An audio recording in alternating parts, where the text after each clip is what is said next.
जय सोनाई संकल्प गार्डियंस। जैसे कि आप जानते हैं, प्रमुख संकल्प प्रोग्राम में हम हर एक सेशन के बाद में उनका एक हैंडआउट देते हैं।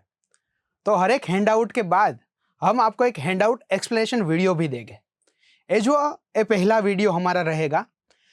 ये जो वीडियो है वो संकल्प हमारे एस्पिरेंट है उनको दिखाने के लिए नहीं है। इनको ध्यान से समझ लीजिए। ये वीडियो सिर्फ संकल्प गार्डियन के लिए है, ये आपके लिए है।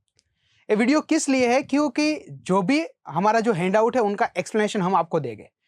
इसका बेनिफिट ये होगा कि आप फिर वो समझकर आपके जो संकल्प एस्पिरेंट है उनको आगे समझाने के लिए उनका इस्तेमाल कर सकते हैं।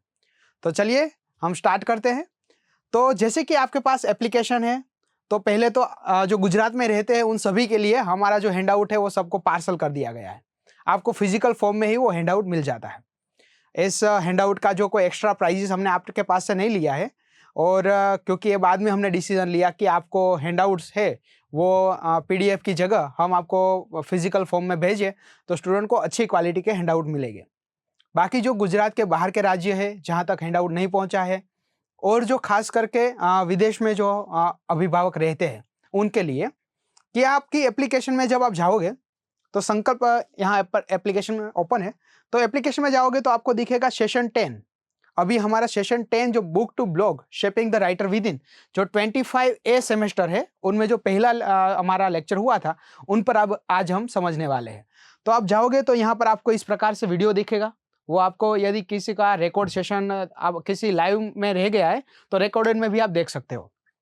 फिर आपको यहाँ पर दिख रहा है, यहाँ देखिए आप, यहाँ आपको दिखेगा English handout from book to blog shaping the writer within assignment दिखेगा। ऐसा ही आपको हिंदी हैंडआउट दिखेगा। तो आपके पास काफ़ी जो अभिभावक है, जो संकल्प गार्डियन है, उनको ऐसी दिक्कत होती होगी कि उनके जो स्टूडेंट है उनके पास इंग्लिश हैंडआउट आता है पर वो समझ नहीं पाते इंग्लिश को। तो आपको चिंता करने की बात नहीं है। यहाँ पर आप हिंदी में भी इनको जाकर आपको खुद के लिए पढ़ने के लिए आप हिंदी में भी यहाँ से डाउनलोड कर सकते हो। तो अभी आपको समझाने के लिए हम इंग्लिश का इस्तेमाल करने वाले हैं। तो यहाँ पर हम ये भी समझ लेते हैं कि हैंडआउट एक बार लिख दिया स्टूडेंट ने, फिर उनको अपलोड कैसे करना है। तो देखिए, यदि आपको पास यहाँ पर अटेम्प्ट नाउ आपको करना है, हैंडआउट में जाकर अटेम्प्ट नाउ करना है। हिंदी का हैंडआउट है तो हिंदी में जाना है, इंग्लिश का है तो इंग्लिश में जाना है। फिर अटेम्प्ट नाउ करोगे तो यहाँ पर आपको दिखेगा जो अपलोडेड फाइल, मतलब जो हैंडआउट आपको डाउनलोड करनी है, तो यहाँ क्लिक करने से आपको डाउनलोड हो जाएगी। यहाँ पूरी इंस्ट्रक्शन दी है कि किस प्रकार से करना है। जिनके पास फिजिकल फॉर्म में हैंडआउट नहीं आता है वो अपने आप से कलर प्रिंटिंग करवा ले डाउनलोड करके।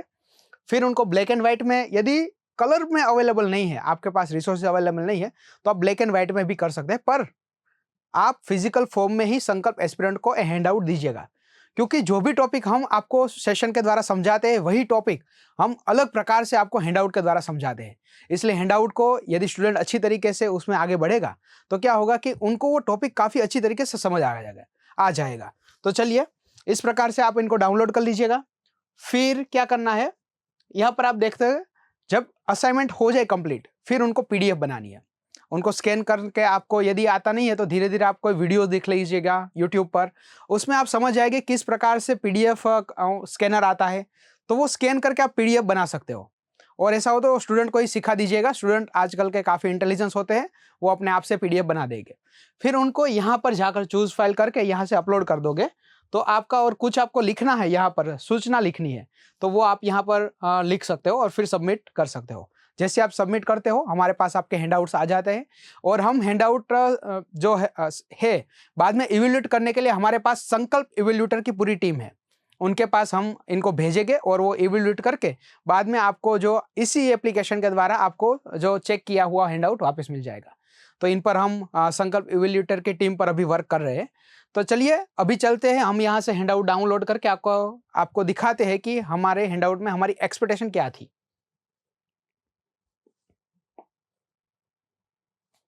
ओके, तो यहाँ से हैंडआउट डाउनलोड हो चुका है।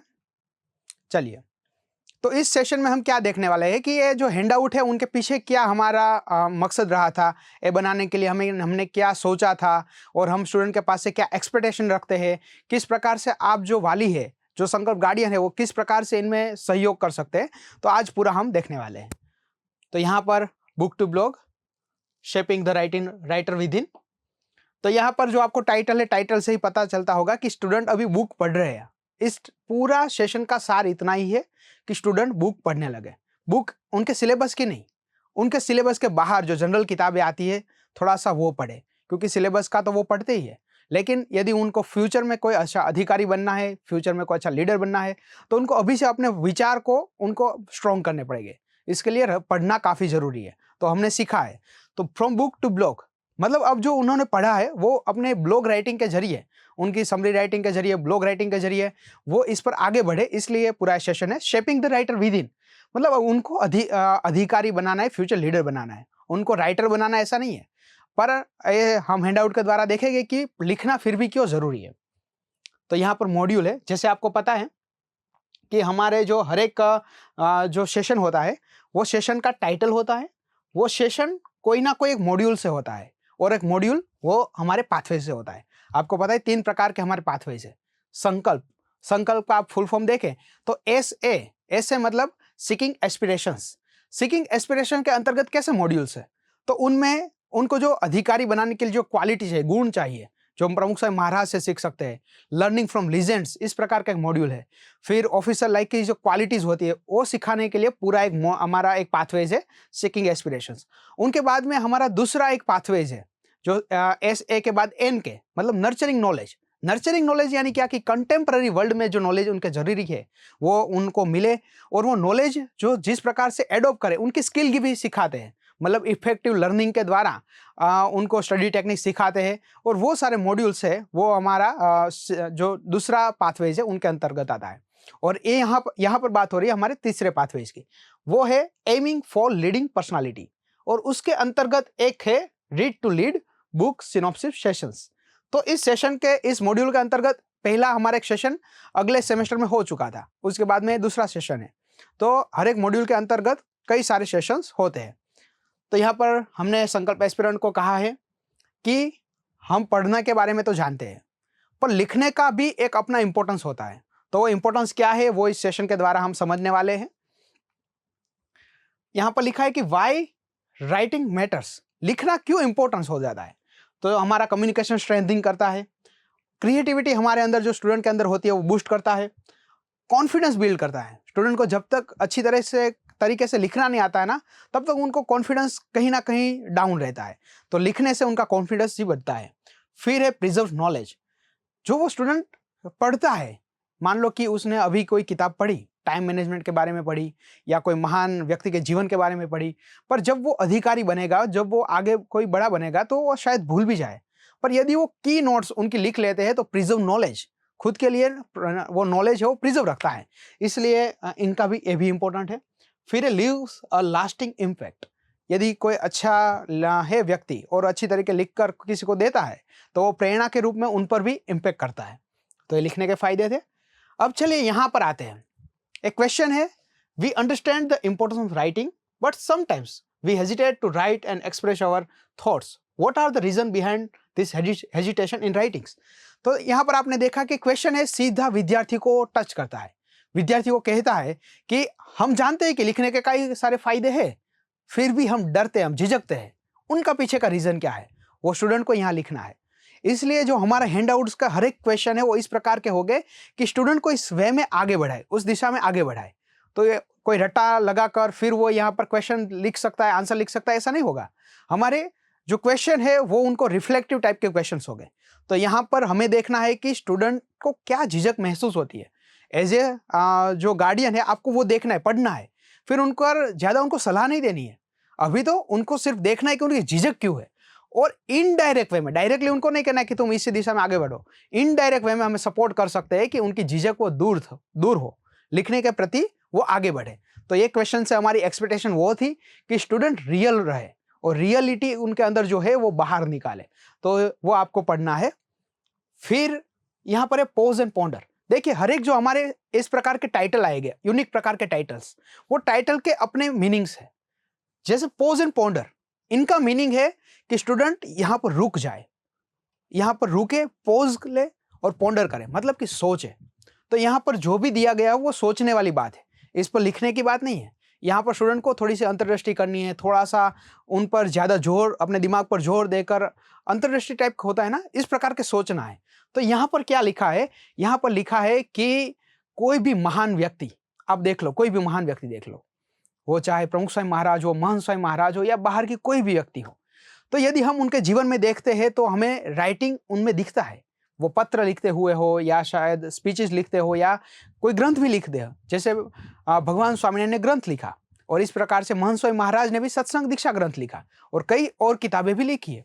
तो इस प्रकार से यहाँ उनको पोज एंड पॉन्डर दिलाते हैं कि आप सोचो, रुको और सोचो कि यदि महान बनना है तो लिखना जरूरी है। तो फिर यहाँ पर उनको क्वेश्चन आएगा कि लिखना सिर्फ आपको लेखक बनना है इसलिए जरूरी नहीं है, आपको महान बनना है तो भी लिखना जरूरी है। तो यहाँ पर उनको कहा गया है कि महंत स्वामी महाराज के जीवन के बारे में आप थोड़ा सा सोच को कि महंत स्वामी महाराज किस प्रकार से लिखते हैं। तो आप क्या कर सकते हैं कि बातों ही बातों में आप पूछ सकते हो कि तुमने महंत स्वामी महाराज के जीवन से सीखा कि वो लिखते हैं, तो लिखते हैं तो क्या विशेषता महंत स्वामी महाराज की रही है। इस प्रकार से आप उनको क्वेश्चन कर सकते हो। फिर यहाँ पर है कि आपको यदि आगे बढ़ना है तो लिखना जरूरी है, और स्टेप बाय स्टेप हम उनको समझने वाले हैं। तो यहाँ पर लिखा है कि चलिए स्टूडेंट के जो होता है समय, तो स्टूडेंट को हेजिटेशन में आप देखोगे कि काफ़ी लोग कहते होंगे कि मुझे कहाँ से लिखना वो पता नहीं चलता है। तो उनको लिए एक सिंपल दे दिया गया है कि आप है ना बुक समरी राइटिंग के से स्टार्ट कर सकते हैं। बुक समरी राइटिंग मतलब स्टूडेंट कुछ ना कुछ तो पढ़ता ही रहता है, और नहीं पढ़ता है तो हमें उनको इस प्रकार से आगे बढ़ाना है, प्रेरणा देनी है कि हर एक मंथ कम से कम वो एक किताब बाहर की पढ़े। तो वो पढ़ता ही है तो उनमें से ही समरी लिखनी है। तो उनके लिए वो कॉन्फिडेंस बूस्टर भी हो जाएगी, क्योंकि उन्होंने बुक पढ़ी है, उनकी समरी लिखनी है। फिर क्या लिखना है वो दिक्कत उनको नहीं रहेगी, क्योंकि उनके सामने मैटर है। फिर किस प्रकार से लिखना है वो पूरा हम समझाने वाले हैं। स्टूडेंट को समझ ही गए होंगे, पर आपको समझाने वाले कि स्टूडेंट किस प्रकार से लिख सकता है, आप उनको किस प्रकार से मार्गदर्शित कर सकते हैं। तो यहाँ पर बुक समरी, उनके अलग अलग स्टेप्स दिए गए। पहले तो पर्पस क्या होता है बुक समरी का। बुक समरी का जो पर्पस है यहाँ पर लिखा हुआ है कि सिंप्लीफाई कर देता है बुक को, काफ़ी लंबे टाइम के लिए उनका नॉलेज है वो प्रिजर्व रख सकता है। फिर आप अलग जो रीडर्स है उनको वो लाइफ का जो नॉलेज है वो उनके अंदर ला सकते हैं लाइफ में, इस प्रकार की हेल्प कर सकता है। तो वो प्रकार से फिर यहाँ पर 5 स्टेप दिए गए कि समरी राइटिंग के 5 स्टेप है। पहला है read the book carefully. Student पहले केयरफुली बुक रीड करे, बाद में बुक का स्ट्रक्चर देखे। फिर है identify the main theme and की आइडियाज, वो क्या कहना चाहती है बुक, उनकी थीम क्या है वो देखे। फिर उनका कुछ पॉइंट्स है वो हाईलाइट करे, आइडियाज को अलग निकाले, और फिर उनमें से अपनी बुक समरी राइटिंग स्टार्ट करे। तो 1 बाय 1 स्टेप आपके लिए भी देख लेते हैं फटाफट से। तो बुक जो स्टूडेंट होता है कई बार है ना सही तरीके से बुक नहीं पढ़ते हैं। सही तरीका क्या होता है बुक पढ़ने का? सही तरीका वो होता है कि स्टूडेंट पहले सोचे कि बुक कहना क्या चाहती है, इस बुक में से मुझे क्या मिलने वाला है, और इस प्रकार से ये वो देखे, और बाद में एक्टिवली रीड करे। कई बार क्या होता है कि स्टूडेंट नॉवेल की तरफ पढ़ जाते हैं तो उनसे कुछ ज़्यादा मिलता नहीं है। तो क्या करे, साथ में एक पेंसिल रखे जिससे वो एक्टिव रीडिंग कर पाएगा या कर पाएगी। वो साइड में जैसे ही पेंसिल अपने पास में होगा तो वहाँ पर जहाँ पर भी बुक की जगह बचती है तो वहाँ कुछ लिखे, अपना विचार लिखे, कुछ अच्छा वर्ड मिला है उनको हाईलाइट करे। इस प्रकार से हम आगे बढ़ सकते हैं। फिर दूसरा स्टेप आता है कि आइडेंटिफाई द बुक स्ट्रक्चर, कि बुक के स्ट्रक्चर को भी वो समझे। तो बुक का स्ट्रक्चर 2 प्रकार के होता है। बड़ा टॉपिक हम बताएं कि तो 2 टाइप की बुक्स होती है। एक होती है फिक्शन बुक्स, एक होती है नॉन फिक्शंस। फिक्शन मतलब काल्पनिक, कि जिसमें स्टोरी हो, जिसमें कोई पोएम बना दी गई हो, जो कल्पना की हो और उस पर लिखी गई बुक हो। और एक होती है नॉन फिक्शंस। नॉन फिक्शंस में क्या होता है कि वो कल्पना नहीं होती, कोई महान व्यक्ति के जीवन के बारे में होती है, कोई आइडियाज़ के बारे में बात होती है, कोई केस स्टडी के बारे में बात होती है। इसलिए 2 प्रकार की बुक होती है। आपको समझने के लिए अभी इतना ही काफ़ी है कि 2 प्रकार की बुक होती है। तो स्टूडेंट दोनों बुकों का स्ट्रक्चर अलग होता है। जैसे मान लो कि कोई फिक्शंस है तो इनमें क्या होगा कि कैरेक्टर डेवलप हो गए, कि एक राजा है, एक रानी है, फिर इस प्रकार से राज्य हुआ, फिर ये युद्ध हुआ। इस प्रकार से कुछ कैरेक्टर बिल्ड होगा, कुछ इवेंट्स उसमें आएगी, बाद में ऑथर की इमेजिनेशन, फेरी टेल्स वगैरह सब कुछ उसमें आएगा। इस प्रकार से कोई नॉन फिक्शन बुक है तो इसमें क्या आएगा, उसमें कोई प्रूव आएगा, कोई आइडियाज आएगा, कोई साइंटिफिक डेटा आएगा, कोई केस स्टडी आएगा। तो इस प्रकार से उनका पूरा फ्लो रहता है। फिर है जो मेन थीम पहचाने, आइडियाज क्या है। स्टूडेंट अब पहचाने कि इस बुक के द्वारा एक क्वेश्चन है, कि वो क्वेश्चन पूछे ना, what is the book really about. A book क्या कहना चाहती है, ए बुक मुझे क्या सिखाना चाहती है। तो स्टूडेंट धीरे धीरे की आइडियाज़ पर पहुंचेगा। तो वो की आइडियाज़ को आइडेंटिफाई करे, क्योंकि जब ये अधिकारी बनेंगे या कोई फ्यूचर लीडर बनेंगे तो क्या होगा, उनके पास ढेर सारी बातें आएगी, उनके सामने पब्लिक आ गई, उनके सामने कोई डॉक्यूमेंट्स आ गए, तो वो पढ़ने का पूरा टाइम नहीं रहेगा उनके पास।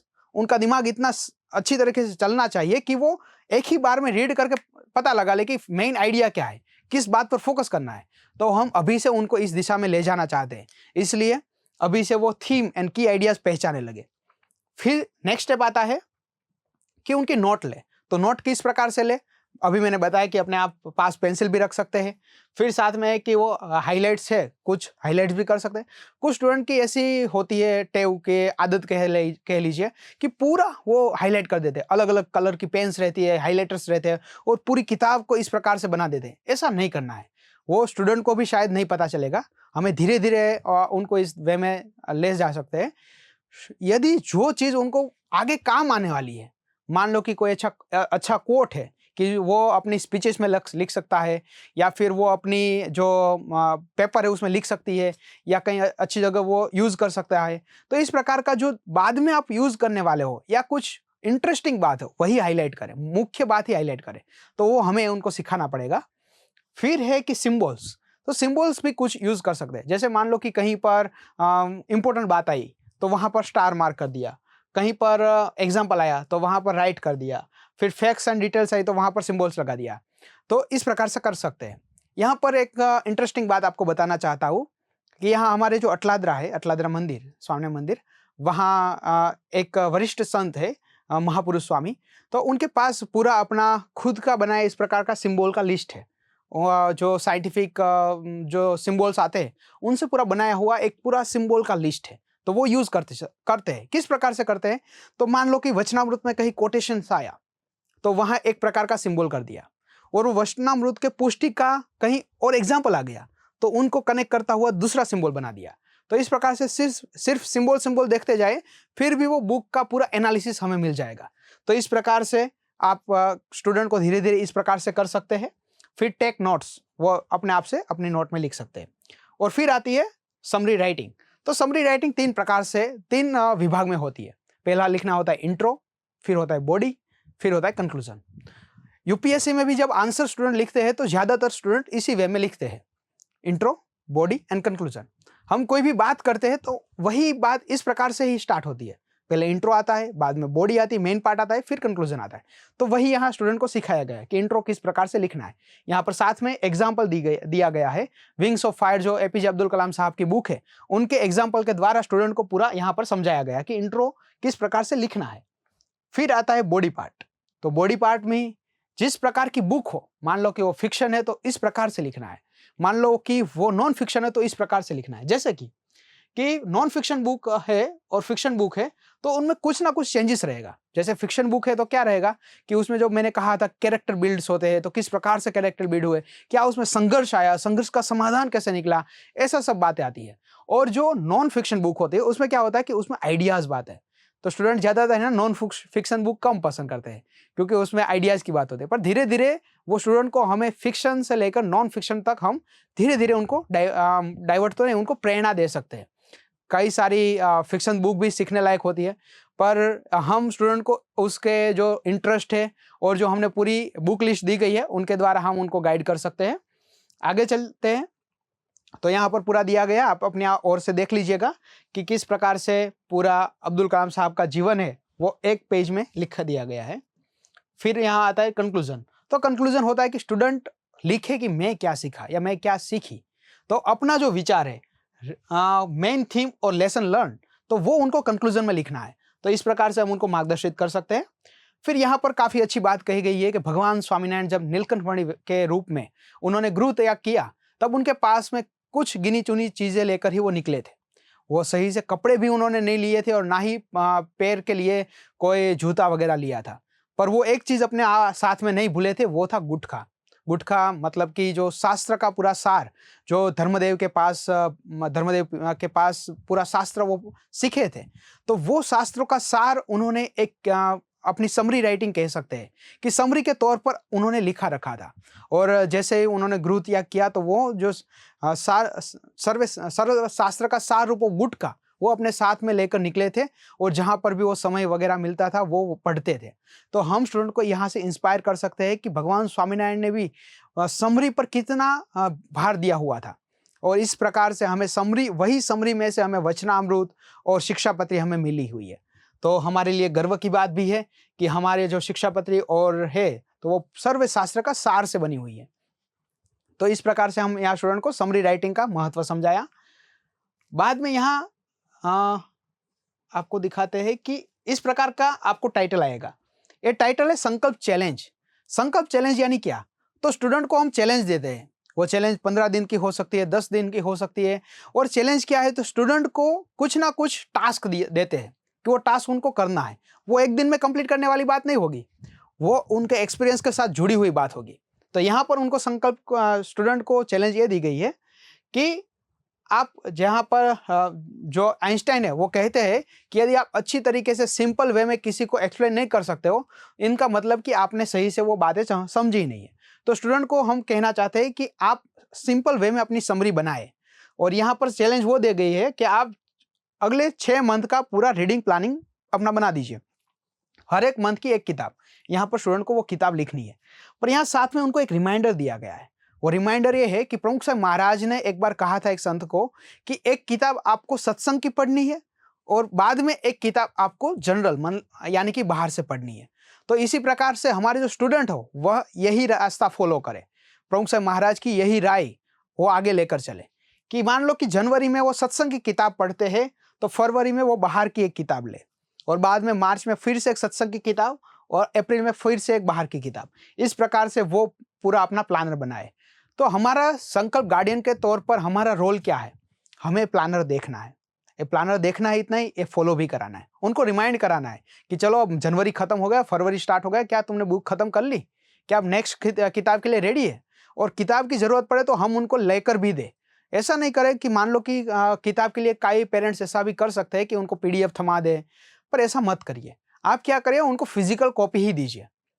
एक अच्छा कोटेशन कहीं पर पढ़ा था कि ये जो 21st सेंचुरी है वो किताबों की आखिरी सदी है, वो किताबों की जो महक है उनकी आखिरी सदी है, इस प्रकार से लिखा था। तो बात भी सही है कि आगे की जनरेशन कितना पढ़े वो एक सवाल है। तो हमारे जो संकल्प एस्पिरेंट है वो आगे बढ़ाना हम चाहते हैं, उनको लीडर बनाना चाहते हैं, तो पढ़ना काफ़ी इंपॉर्टेंट है। तो इसलिए थोड़ा खर्चा यदि हमें होता है तो वो खर्चे पर हमें ध्यान नहीं देना है, यह इन्वेस्टमेंट है। तो इस प्रकार से आप उनको बुक ला कर दीजिएगा। और कैसी किताबें दीजिएगा? तो यहाँ पर आपको ये जब QR आप स्कैन करोगे तो ये हमारे प्रमुख एकेडमी की एक संकल्प लाइब्रेरी हमने बनाई है। इसमें किताब नहीं है, इसमें सिर्फ किताबों की सूची है, लिस्ट है। एक क्या है कि हमारे जो संकल्प प्रोग्राम शुरू हुआ उनकी एक थिंक टैंक भी है। तो उनमें जो स्टूडेंट उनमें जो जुड़े हुए हैं और जो होरेशियस इस प्रकार से रीडर रहे, उनके द्वारा सजेस्ट की हुई एक पूरी किताबों की सूची इसमें है। वो धीरे धीरे अपडेट भी होती जाएगी। एक किताब की सूची इस प्रकार से है कि उसमें बिगिनर लेवल भी है, मान लो कि कोई स्टूडेंट है वो नए है तो बिगिनर लेवल भी है, बाद में उससे लेकर धीरे धीरे आगे बढ़कर जो प्रो लेवल होता है, इस प्रकार की पूरी सूची दी गई है। तो उनमें से कोई आपके स्टूडेंट का लेवल को देखकर और इंटरेस्ट को देखकर कोई भी किताब आप उनके लिए ला सकते हैं। ये पूरी किताबों की जो लिस्ट है वो इंग्लिश की है। तो स्टूडेंट को आप यदि उनको इंग्लिश थोड़ा बहुत अच्छा है तो इंग्लिश के वे में भी आप आगे ले जा सकते हो। और मान लो कि वो अपनी मातृभाषा में कंफर्ट है तो उनको मातृभाषा में भी बुक पढ़ाइए, लेकिन हाँ धीरे धीरे उनको इंग्लिश की ओर हम प्रेरणा अवश्य देते रहे। तो इस प्रकार से यहाँ आपको संकल्प लाइब्रेरी दिखेगी। फिर यहाँ पर है month wise template, book summary के टेम्पलेट्स हमने बनाकर यहाँ पर रख दिए है। मान लो कि उनकी जनवरी मंथ की बुक रीडिंग खत्म हुई तो आपको क्या करना है कि ये QR स्कैन करके फिर वहां जाओगे तो आपको मिलेगा जनवरी का टेम्पलेट मिलेगा, वो डाउनलोड करके उनको प्रिंट करवा देना है और स्टूडेंट को दे देना है। उसमें स्टूडेंट क्या करेंगे, संकल्प एस्पिरेंट अपनी समरी लिखेंगे, फिर उनको स्कैन करके आपको हमारी जो एप्लीकेशन है मैं आपको दिखाता हूँ, वो एप्लीकेशन में आपने देखा होगा असाइनमेंट के नीचे और भी असाइनमेंट है जिसमें आप अपलोड करना है आपकी समरी। तो इनका क्या करेंगे, इनको भी हम देखेंगे और जो अच्छी तरीके से पूरी समरीज लिखते हैं उनको भी हम प्रोत्साहित करेंगे। और जब भी हम ऑफलाइन वगैरह मीटिंग होगी तो उनको स्पेशल प्रोत्साहन देंगे और इस प्रकार से हमारी ओर से भी उनको इंसेंटिव्स वगैरह कुछ देंगे। तो इस प्रकार से उनको 6 मंथ का प्लानिंग कर देना है, इसमें हमें हेल्प करनी है। फिर आगे बढ़ते हैं। अब आता है ब्लॉग राइटिंग। तो ब्लॉग राइटिंग जहाँ तक मैं समझता हूँ तो शायद कोई पेरेंट्स हो जो ब्लॉग राइटिंग करता हो। ब्लॉग राइटिंग मतलब क्या है कि जो न्यूज़पेपर में लेख आते हैं, तो वही इस प्रकार के कुछ जो लेख होते हैं वो इंटरनेट के माध्यम से दूसरों तक पहुंचाना, वो ब्लॉग होता है। ब्लॉग है वो थोड़ा आधुनिक वो टेक्निक है कि जहाँ पर लोग विचार अपने प्रदान करते हैं, उस पर विचार विमर्श करते हैं। तो हम चाहते हैं कि हमारे जो एस्पिरेंट है वो धीरे धीरे कुछ ऐसा विचार प्रधान विषय वस्तु लिखना स्टार्ट करें। तो इसलिए उनको ब्लॉग राइटिंग हम करवाना चाहते हैं। तो ब्लॉग क्या है हमने समझ लिया। फिर क्या किया है, तो यहाँ पर आप देखिए लेट्स डू इट। तो let's do it A title आपको हर एक मॉड्यूल आप हमारे जो हैंडआउट्स है उसमें दिखेंगे। लेट्स डू इट का भाव है चलो कुछ करते हैं। तो यहाँ पर क्या दिया गया हो, स्टूडेंट को या तो खुद से कुछ करना या फिर पेरेंट के साथ करना, कुछ ना कुछ एक्टिविटी होगी। तो यहाँ पर एक एक्टिविटी के तौर पर उनको हम पहला ब्लॉग एक्टिविटी के द्वारा लिखा देते हैं। मान लो कि उनको कहा होता कि आप ब्लॉग लिखो, तो क्या करते स्टूडेंट, वो डर जाते कि यार ब्लॉग लिखना कैसे है। तो यहाँ क्या किया है कि ब्लॉग उनको कहा नहीं कि ब्लॉग लिखो, उनको बस कहा कि चलो इतना तो करो, थोड़ा सा आप सोचो कि क्या लिखोगे। फिर उनको कहा कि चलो आप थोड़ा सा और सोचो कि बॉडी में क्या लिखोगे। फिर कहते चलो इनको अच्छा टाइटल दो। तो इस प्रकार के धीरे धीरे करता करता उनके पास पूरा हम ब्लॉग लिखवा देते हैं। फिर उनको पता तब उनको बता दें कि आपने एक ब्लॉग भी लिख लिया तो आप कर सकते हो। तो कॉन्फिडेंस दिलाने के लिए एक्टिविटी यहाँ पर दी गई है। तो यहाँ पर पूरा दिखाया गया है कि चलिए सबसे पहले आप टॉपिक चूज करिए। यहाँ पर हमारा रोल आता है। हमारा रोल क्या है कि वो देखना है कि स्टूडेंट किस टॉपिक पर लिखते हैं। यहाँ पर दिया गया है कि आप कहाँ कहाँ पर लिख सकते हैं, आपके हॉबीज के बारे में, कोई सब्जेक्ट के बारे में, करंट अफेयर्स मान लो कि पढ़ा है तो उनके बारे में, आप सत्संग के कोई जो वैल्यूज है उनके बारे में भी लिख सकते हैं। तो यहाँ पर स्टूडेंट को अपने आप से टॉपिक चूज करना है। बाद में आइडेंटिफाई योर ऑडियंस, कि ये पढ़ने वाले कौन है। तो इसको वो आइडेंटिफाई, धीरे धीरे ऑडियंस को भी आइडेंटिफाई करे। तो इसलिए यहाँ पर ऑडियंस। फिर create a structure for a blog, मतलब स्ट्रक्चर क्या है, तो यहाँ उनको है ना पूरा ब्लॉग बना नहीं देना है। स्ट्रक्चर मतलब क्या कि वो बुक अपने ब्लॉग में क्या क्या शामिल करेंगे। मान लो कि कोई स्टोरी शामिल करेंगे, मान लो कि उनको अभिमन्यु की स्टोरी शामिल करनी है, तो वहां पर इतना ही लगे स्टोरी ऑफ अभिमन्यु। फिर उसके बाद में जाकर कि उन पूरा डिटेल में तो नीचे लिखना है। यहाँ पर सिर्फ उनको जो स्टोरी में क्या वो स्ट्रक्चर बनाएंगे वो लिखना है। बाद में यहाँ पर दिया गया what will be your main ideas for the selected. तो बॉडी पार्ट, तो क्या आइडिया आप दूसरों को देना चाहते हैं वो आइडियाज यहाँ पर लिखो। फिर आगे बढ़ते हैं कि कंक्लूजन, कि आप आखिर में क्या मैसेज देना चाहते हो वो मैसेज आप यहाँ लिखिए। और बाद में उनको तो कहते हैं कि चलिए आप कैची टाइटल कैसे देना है वो भी यहाँ दिखाए गए। तो एक कैची टाइटल उनको दीजिए। तो यहाँ से आपको पता लगेगा कि आपके जो स्टूडेंट है उनमें राइटर छुपा हुआ है कि नहीं, और छुपा हुआ उनको वो जगह कि नहीं, और उनमें कितनी क्रिएटिविटी है। वो सब आपको इस कैची टाइटल से पता चलेगा कि कितनी क्रिएटिविटी से लोग लिखते हैं। यहाँ पर अटलादरा विद्या मंदिर है, तो यहाँ पर हम फिजिकली जाते हैं और यहाँ पर जिस प्रकार के आपके साथ सेशन ले रहे वैसा सेशन वहाँ ले लिया। तो वहाँ हमने देखा कि स्टूडेंट छोटे छोटे बच्चे हैं, 6 स्टैंडर्ड में, 7 स्टैंडर्ड में, पर कितना बढ़िया लिखते हैं। तो हमें भी आश्चर्य हो रहा है कि हमारे जो संकल्प एस्पिरेंट है उनमें क्रिएटिविटी तो है, बस उनको जगाने की बारी है। तो इस प्रकार से आपको देखना है कि वो किस प्रकार से यहाँ लिखते हैं। बाद में पूरा आपको ये पढ़ना है, उनका बॉडी कंक्लूजन वो सब उन्होंने लिखा होगा। तो वो आपको ये देखकर क्या करना है, प्रोत्साहन करना है। हमारी ओर से तो हम प्रोत्साहन कर रहे हैं, पर हमारी अकेले से कुछ नहीं होगा, क्योंकि संकल्प गार्डियन जितना एक्टिव रहोगे ना उतना ही एक्टिव आपका स्टूडेंट रहेगा और इतना ही आगे वो बढ़ पाएगा। तो आपका रोल इसमें काफ़ी ज़्यादा हो जाता है। तो इस प्रकार से यहाँ पर उनको कहा कि चलो कॉन्ग्रेचुलेशंस, आपने पहला ब्लॉग अपना ख़त्म कर दिया। अब उनको कहते हैं कि कुछ इंपॉर्टेंट टिप्स है कि जो आप अपने लाइफ में लाओगे या ब्लॉग में लाओगे तो वो अच्छी प्रकार से आप ब्लॉग बना पाओगे। तो यहाँ पर वो सब टिप्स दी गई है। फिर यहाँ की बात इंपॉर्टेंट है, मान लो कि एक्सप्लोर, मैं एक टाइटल के बारे में बोलना भूल गया, एक्सप्लोर। तो एक्सप्लोर जो टाइटल रहेगा उनमें क्या होगा कि वहां पर QR दिया गया होगा, जो हमारा जो सेशन है, जो हमारा हैंड आउट है उनको एनरिच करता होगा।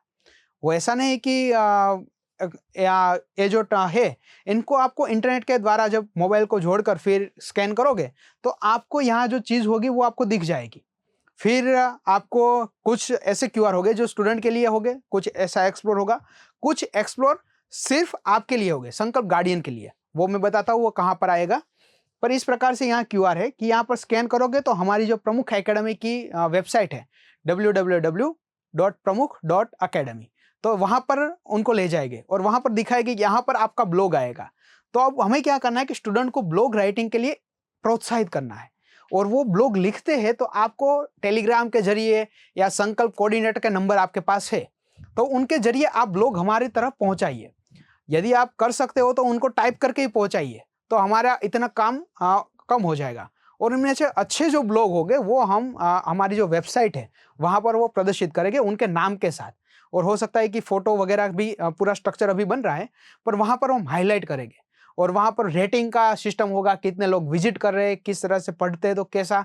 तो इनसे क्या होगा कि हमें भी पता चलेगा कि हमारा जो संकल्प एस्पिरेंट है उनमें कौन अच्छा लिख सकता है क्या, तो धीरे धीरे उनको इस वे में हम आगे बढ़ा पाए। इस प्रकार से यहाँ पर हम आपको पूरा प्लेटफॉर्म देते हैं, पर वो प्लेटफॉर्म का यूज करवाना आपके हाथ में है। हमने तो दे दिया बनाकर पूरी सिस्टम, पर अब आप जितना फॉलोअप लेंगे स्टूडेंट का और उनके पास से ब्लॉग लिखवाएंगे और हमें भेजेंगे, उतना उनको प्रोत्साहन मिलता रहेगा। तो चलिए, इस प्रकार से आपको प्रोत्साहन देना है। बाद में यहाँ पर है संकल्प गार्डियन स्पेस। देखो, इस प्रकार का जहां सिंबल आता है, मतलब कि संकल्प गार्डियन स्पेस, ये आपकी स्पेस है। यह हर एक सेशन के बाद में जब आपको हैंडआउट मिलता है तो एज ए संकल्प गार्डियन आपको पूरा पढ़ लेना है, ये सिर्फ आपके लिए है।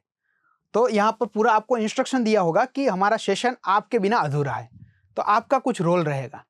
ठीक है, तो इनमें यदि आपको कुछ समझ नहीं आता है तो आप कॉल भी कर सकते हो, पर ये चीज़ हम आपको डिटेल में समझाएंगे इस प्रकार के वीडियो के द्वारा। तो यहाँ पर समझाया गया है कि जैसे हमारी गुजरात में पंक्ति है कि पढ़ता पंडित था, लगता लहियो था। तो स्टूडेंट्स इस प्रकार से जब वो धीरे धीरे लिखते हैं तो लिखते लिखते वो स्कॉलर बन जाते हैं। तो इस प्रकार से उनको हमें क्या करना है, उनको मोटिवेशन देना है। तो आपके लिए कुछ टास्क है, वो टास्क करोगे तो आप क्या होगा कि स्टूडेंट को मोटिवेट कर पाओगे। पहला टास्क है कि जो हैंडआउट में स्टूडेंट ने जो लिखा है, ब्लॉग लिखा है, वो उनका पहला ब्लॉग होगा, जीवन का पहला ब्लॉग होगा। तो आपको क्या करना है, चलिए बोलिए। उनका पहला ब्लॉग होगा तो आप क्या करोगे, उनको प्रोत्साहित करो। तो आपको उनको इंस्पायर करना है, अप्रिशिएट करना है कि वाह बेटे, वाह बेटी, क्या मस्त लिखा है, अच्छा लिखा है। मान लो कि आपको पढ़ना नहीं आता तो आप स्टूडेंट को ही कहो कि पढ़ के सुनाए, समझाए। इंग्लिश में मान लो लिखा है तो आप पूछिए कि क्या लिखा है, समझाओ। फिर कोई मेहमान आता है उनको भी दिखा सकते हो, देखो मेरे बेटे ने पहला ब्लॉग लिखा, मेरी बेटी ने इतना अच्छा लिखा। तो उनको प्रोत्साहन करो, प्रोत्साहित करोगे ना तो वो आगे लिखेंगे। तो हमारा पहला काम ये रहेगा कि प्रोत्साहित करो। दूसरा है कि उनके अपकमिंग ब्लॉग है वो हमारे साथ शेयर करो। जैसे मैंने बताया कि आप हमारे साथ शेयर करोगे तो इतना हम उनको वेबसाइट पर लेकर जाएंगे। पर यदि आपके पास स्किल है और या आपके आसपास के किसी के पास ऐसी स्किल है कि टाइप कर सकते हैं, तो अवश्य टाइप करके ही हमें भेजना। तो हमारा काम थोड़ा सा कम हो जाएगा, क्योंकि 600 स्टूडेंट है आप, और यदि आप सब पेज में लिखकर भेजोगे तो थोड़ा सा काम मुश्किल हो जाएगा। पर आप चिंता मत करो, आप वैसा हो तो भी आप लिख कर भेजो, पर बस आप लिखकर भेजो हमें। तो तीसरा काम आपका रहेगा कि उनको शेड्यूल उन्होंने जो 6 मंथ का बनाया वो आपको फॉलोअप करना है। बाद में कि उनका प्रोग्रेस देखना है कि उन्होंने जो कह तो दिया मैं 6 बुक इस प्रकार से पढ़ेंगे, पर वो पढ़ रहे कि नहीं वो आपको देखना है। फिर कंटिन्यूअसली आपको देखना है कि वो बुक समरी है या ब्लॉग राइटिंग है वो अच्छे से करते हैं कि नहीं। तो इस प्रकार का था। यहाँ पर आपको 5 टाइटल दिए गए हैं, ये सजेशन के तौर पर ही है, स्टूडेंट इनके बार इससे अलग भी कुछ लिख सकते हैं, पर यहाँ पर 5 टाइटल है। BAPS हिंदू मंदिर Abu Dhabi, a centre of global harmony. जो BAPS का हिंदू मंदिर है वो पूरे विश्व का एक हार्मनी का प्लेस बनने जा रहा है, तो उनके बारे में स्टूडेंट अपनी राय दे। बाद में Pramukh Sankalp program, a life changing experience. Pramukh Sankalp programme का जो एक्सपीरियंस स्टूडेंट है वो अपने बारे में बताए। तीसरा है why I want to become an officer. मैं या ऑफिसर का अलग वो लिख सकते हैं, why I want to become a leader. तो इस प्रकार से भी लिख सकते हैं। माय कंट्रीब्यूशन टू विकसित भारत। फिर analysis of current affairs issues, मतलब कि अभी आप न्यूज़ में कुछ देखते होंगे, स्टूडेंट भी दिखते होंगे, तो आसपास क्या चल रहा है उनके बारे में भी वो अपनी राय लिख सकते हैं ब्लॉग के जरिए। तो इस 5 प्रकार का यहाँ पर आपको सजेशन दिए गए हैं। इससे अलावा स्टूडेंट कुछ भी लिख सकते हैं, तो आप हमें भेजिए। तो यहाँ पर देखिए, मैंने कहा था कुछ एक्सप्लोर जो होगा वो आपके लिए होगा। तो यहाँ पर 2 टाइटल है जो आपकी स्पेस में आया है, मतलब आपके लिए है। यहाँ पर है कि how to write a summary, book summary, and how to write a blog. तो ये दोनों आपके लिए है। आपको अच्छे से इनको स्कैन करके जब भी टाइम हो तब देखना है, यूट्यूब के वीडियोस ही है, तो आपको देखना है तो आप समझ जाओगे किस प्रकार से लिखना है। ये क्यों लिखा है, यहाँ पर रखा है हमारी ओर से, तो हमने समझा दिया। पर यदि आप जितना अच्छे से समझते होगे उतना आप अच्छी तरह से उनको गाइड करोगे, क्योंकि फर्स्ट स्टेप पर कोई उनके साथ संपर्क में है तो वो आप है। ठीक है। फिर यहाँ पर है संकल्प सिनॉप्सिस, कि पूरा सेशन का सार क्या था। तो पूरे सेशन का सार यहाँ पर संकल्प सिनोप्सिस में लिखाया जाता है। फिर यहाँ पर है let's gear up. Let's gear up का मीनिंग होगा कि अगली बारे में क्या आएगा, नेक्स्ट में क्या आएगा। तो नेक्स्ट सेशन हमारा ऑलरेडी हो चुका है, एग्जाम एक्सेलेंस, उनका भी हैंडआउट प्रिंट में चला गया है। वो भी हैंडआउट जैसे ही आता है तो उनका एक्सप्लेनेशन भी इस प्रकार से हम आपको भेज देंगे। तो चलिए, आज का सेशन में हमें इतना ही समझना था कि किस प्रकार से पूरा हैंडआउट हम स्टूडेंट को एक्सप्लेन कर पाएंगे और स्टूडेंट के पास से फॉलोअप ले पाएंगे और स्टूडेंट को इस वे में आगे बढ़ा पाएंगे। चलिए, धन्यवाद। जय स्वामीनारायण।